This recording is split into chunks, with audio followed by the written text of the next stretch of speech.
मैं भी बहुत अजीब हूँ। इतना अजीब हूँ कि बस खुद को तबाह कर लिया और मलाल भी नहीं। 6 जुलाई 2016 की वो तारीख थी जब वो इंसान डरा हुआ था जिसने 6000 से भी ज्यादा पैरानॉर्मल इन्वेस्टिगेशंस किए थे।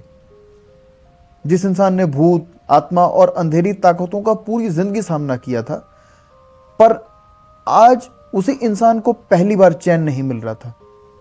वो इंसान और कोई नहीं बल्कि गौरव तिवारी थे। और आज ये वीडियो उनके आखिरी केस के बारे में है जिसके ठीक बाद उन्होंने इस दुनिया को अलविदा कह दिया था। उस शाम गुमसुम बैठे गौरव के मन में क्या चल रहा था, इसका अंदाजा लगाना बड़ा मुश्किल है। पर कहीं ना कहीं उनके मन में अपने अमेरिका में बिताए वो दिन जरूर घूम रहे होंगे जब वो कमर्शियल पायलट बनने का अरमान लेकर अमेरिका गए थे। वह दिन भी उन्हें जरूर याद आ रहा होगा जब उन्हें पहली बार फ्लोरिडा के एक वीरान कोने में एक शख्स की मौजूदगी का एहसास हुआ था।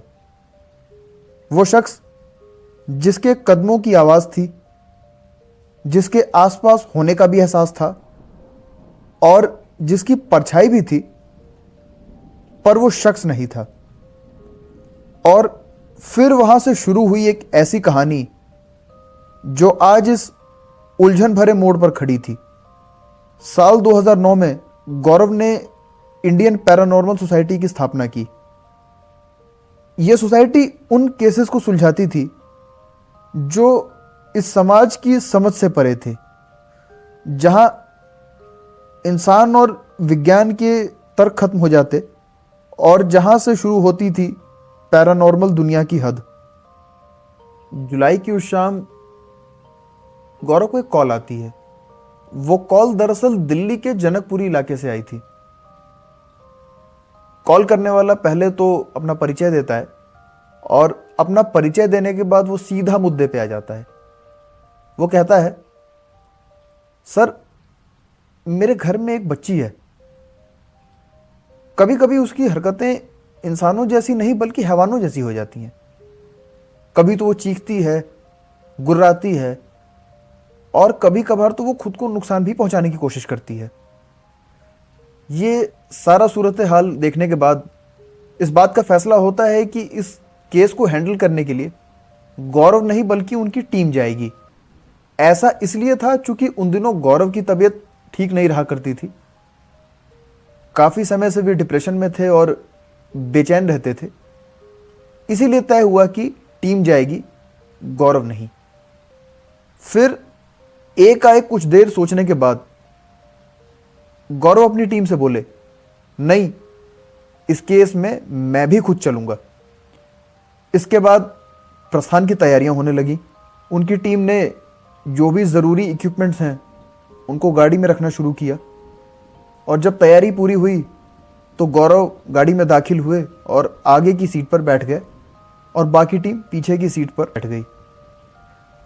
इसी बीच गौरव के एक टीम मेंबर ने गौर किया कि गौरव बाकी दिनों से कुछ आज अलग मिजाज में लग रहे हैं।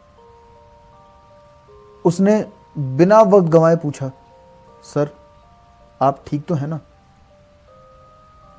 इसके जवाब में गौरव ने कहा, पता नहीं क्यों आजकल जब भी शांति से बैठने की कोशिश करता हूं या सोने जाता हूं तो लगता है कि मुझे कोई ताकत रोक रही है।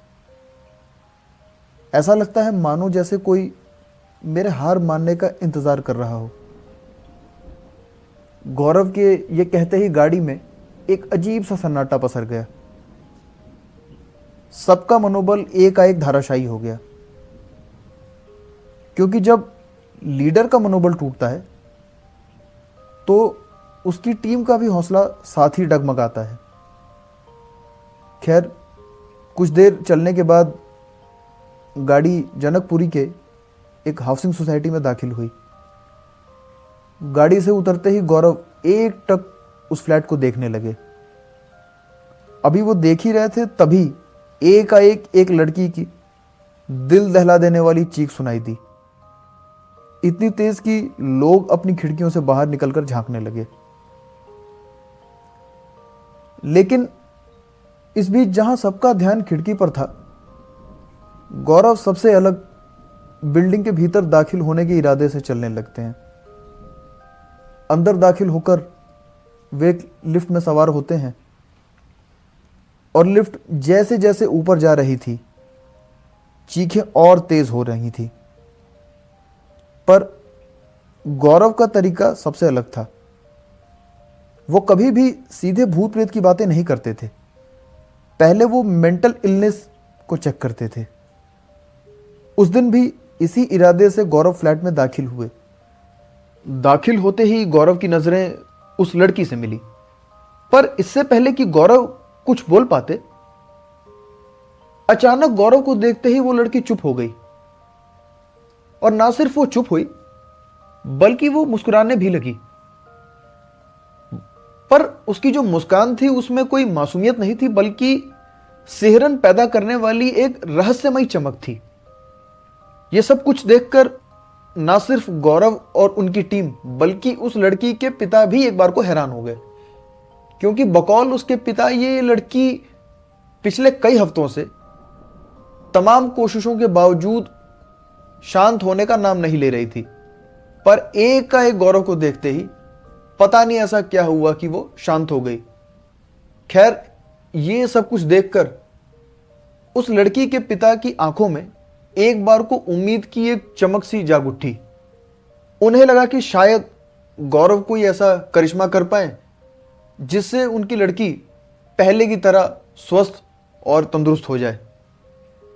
इसके बाद बड़ी फुर्ती के साथ गौरव की टीम ने कमरे के कोने कोने में कैमरे लगा दिए और अपने साथ लाए हुए ईएमएफ मीटर्स को कमरे के बीचों बीच रख दिया। और जैसे ही उन्होंने कैमरों को ऑन किया, एक एक करके सारे कैमरे फ्लैश करने लगे, ऐसे कि जैसे मानो किसी ने रिमोट से कोई कमांड दिया हो। कैमरों का यह बर्ताव देखकर उनकी टीम हक्का बक्का होकर इक्विपमेंट्स को बार बार देख रही थी, क्योंकि ऐसा होना बहुत ही असाधारण बात है और उनके तजुर्बे में ऐसा पहली बार हो रहा था कि सारे कैमरे एक साथ फ्लैश कर रहे हों। जहां इधर टीम इक्विपमेंट्स में व्यस्त थी, उधर बिना वक्त गवाए गौरव उस लड़की के पीछे पीछे उसके कमरे की ओर चलते हुए निकले। इधर गौरव सधे हुए कदमों से हाथों में ईएमएफ मीटर थामे उस लड़की की कमरे की ओर जा रहे थे। पर जैसे ही गौरव कमरे के पास पहुंचे, उनका ईएमएफ मीटर जैसे अपने आपे से बाहर हो गया। एक साथ उसकी सारी बत्तियां जल गईं। फिर गौरव ने दरवाजा खोला और दरवाजा खोलकर कमरे के भीतर दाखिल हुए। उन्होंने देखा कि लड़की सामने बिस्तर पर बैठी है और ठीक वैसे ही मुस्कुरा रही है जैसे अभी कुछ देर पहले वो बाहर कमरे में मुस्कुरा रही थी। जहां एक और ईएमएफ मीटर बार बार गौरव का ध्यान अपनी ओर खींच रहा था, वहीं उस लड़की की रहस्यमयी मुस्कान भी गौरव को संभलने नहीं दे रही थी। इससे पहले कि गौरव कुछ बोल पाते, उस लड़की ने गुर्राते हुए कहा, आ गया तू। एक बार को तो गौरव भी चौंक गए, पर फिर जैसे तैसे उन्होंने खुद को संभालते हुए उस लड़की से पूछा, तू कौन है? जवाब में लड़की बोली, इस घर की हर बला तुझे जानती है, हमें ही तो साथ लेकर चलता है ना तू। इस बीच गौरव को एकाएक एहसास हुआ कि आवाज उनके सामने से नहीं बल्कि उनके पीछे से आ रही है, जैसे कोई लिपट कर ये बातें उनके कानों में बोल रहा हो। उधर बाहर गौरव की टीम ने जो देखा, उसे देखकर उनके हाथ पांव सुन पड़ गए। उन्हें दिखा कि दीवारों के पीछे ढेर सारी काली परछाइयां हैं और वो परछाइयां गौरव के ठीक पीछे खड़ी हैं। फिर बिना वक्त गंवाए उनकी टीम भागते हुए उस कमरे में पहुंची और उन्होंने देखा कि गौरव एकदम स्थिर खड़े हुए हैं, एकदम सन्न अवस्था में। पिछले 6000 इन्वेस्टिगेशंस में यह पहला मौका था जब गौरव के पास कोई जवाब नहीं था और वो एकदम असहाय स्थिति में थे। कुछ देर बाद सब कुछ एकदम शांत हो गया और गौरव और उनकी टीम कमरे के बाहर निकल आई और बिना कुछ कहे अपना सामान पैक करके उस फ्लैट से निकल गई। और निकलते हुए गौरव ने ठीक वही कहा जो वो हर एक केस में कहते थे।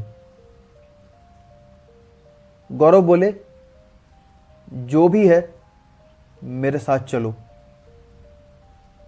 यह जगह छोड़ दो। यह कहते हुए गौरव लिफ्ट में सवार होकर उस बिल्डिंग से बाहर निकले और अपनी गाड़ी में जाकर बैठ गए।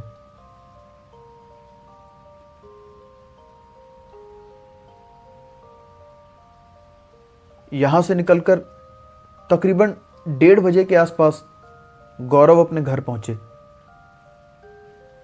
पत्नी ने घर का दरवाजा खोला और गौरव घर के अंदर दाखिल हुए। उन्हें देखते ही उनकी पत्नी उनसे बोल पड़ी, कहां थे तुम और फोन क्यों नहीं उठा रहे थे? अपनी पत्नी की बात को लगभग अनसुना करते हुए गौरव बोले, वो सब लौट आए हैं और अब सिर्फ वो मेरी मौत देखना चाहते हैं। यह कहते हुए गौरव सोने चले गए। और फिर दिन आया 7 जुलाई 2016 का। गौरव तकरीबन 10 बजे के आसपास उठे। उसके बाद उन्होंने अपने लैपटॉप पे कुछ मेल्स चेक किए और फिर नहाने के लिए अपने बाथरूम में चले गए। कुछ देर बाद अचानक बाथरूम से कोई भारी चीज गिरने की आवाज आई। आवाज सुनते ही घर में अफरा तफरी का माहौल हो गया। उनके परिवार वालों ने जैसे तैसे बाथरूम का दरवाजा तोड़ा और दरवाजा तोड़कर जब बाथरूम के भीतर दाखिल हुए तो उन्होंने पाया कि गौरव जमीन पर पड़े हुए हैं, निढाल।